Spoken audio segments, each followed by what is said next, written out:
Aujourd'hui, je voudrais évoquer avec vous la question de l'érotisme. Comment cultiver l'érotisme dans son couple? Pourquoi cultiver l'érotisme dans son couple? À quoi cela sert-il?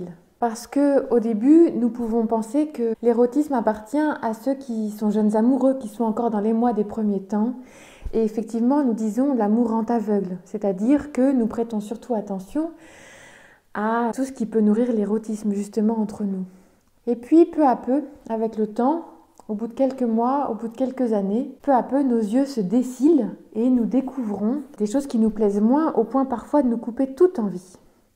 Alors, puisque c'est inéluctable, faut-il s'y résoudre et maintenir des choses comme ça? Eh bien, je ne pense pas.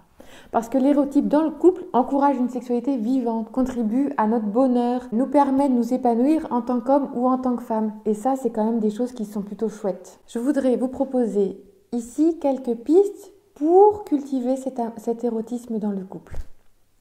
La première chose qui me paraît importante, c'est de rire ensemble. Pour sentir notre complicité, pour sentir les vibrations entre nous, pour sentir le lien. Le rire ensemble, c'est quelque chose qui va nous faire chaud, qui va faire que nous allons passer des moments chaleureux, des moments de réelle complicité qui vont vraiment créer du lien entre nous. La deuxième piste que je nous propose, c'est de considérer que notre relation n'est pas acquise une fois pour toutes. Quand je fais parler des couples sur leur début, vraiment, ils ont les yeux qui pétillent quand ils pensent à tout ce qui venait nourrir leur relation à deux, tout ce qui les faisait sentir tellement amoureux. Et notre relation se construit jour après jour. Donc nous avons tout intérêt à prolonger ce qui contribuait à nous sentir si amoureux l'un de l'autre. Et qu'est-ce que c'était? Eh bien, c'était sans doute une attention particulière à notre apparence, à notre hygiène, à notre extérieur, qui vient nourrir aussi notre intérieur. Ça veut dire que quand je me préoccupe de mon extérieur, de mon apparence, c'est aussi une manière d'honorer mon estime de moi, une façon de m'honorer moi-même. Me préoccuper de mon apparence, c'est aussi tout ce qui est de l'ordre de mon intimité, mes sous-vêtements, mon pyjama, etc. Nous savons aujourd'hui qu'une femme, par exemple, a davantage confiance en elle quand elle a des jolis sous-vêtements plutôt que quand elle porte une culotte de coton blanc. C'est pour dire que cela a son importance et que c'est vraiment lié à l'estime que nous nous portons. Alors en négatif, je fais un peu la grimace parce que je pense que c'est trop souvent le cas, mais j'évite les comportements hautement anti-sexy. Comme laisser la porte des toilettes ouverte, rester en pyjama tout le week-end, ou en jogging, voyez, ce genre de choses. Et j'imagine que vous avez de nombreux exemples à la maison. Une autre piste que je voulais voir avec vous, c'est celle qu'on appelle le jardin secret. Cultiver son jardin secret. Être en couple, ça ne veut pas dire être transparent vis-à-vis de l'un de l'autre. Je sais que c'est très à la mode, mais moi, c'est pas du tout ce que je vous propose. Si je n'ai pas de jardin secret, alors je suis dans une proximité telle qu'elle m'empêche tout élan amoureux. Et je nous invite à garder une certaine distance pour continuer à exister en tant que personne et à avoir le plaisir de la rencontre. Quelle joie est-ce que je peux avoir de te retrouver quand je suis collée à toi? Profitons des séparations que nous avons à vivre pour sentir le manque, nous réjouir de notre solitude et des retrouvailles. Et puis il me semble que c'est bon de sentir le lien malgré la distance. Une cinquième piste, c'est de vivre régulièrement des temps de silence à deux. Généralement, nous avons tendance à trop parler.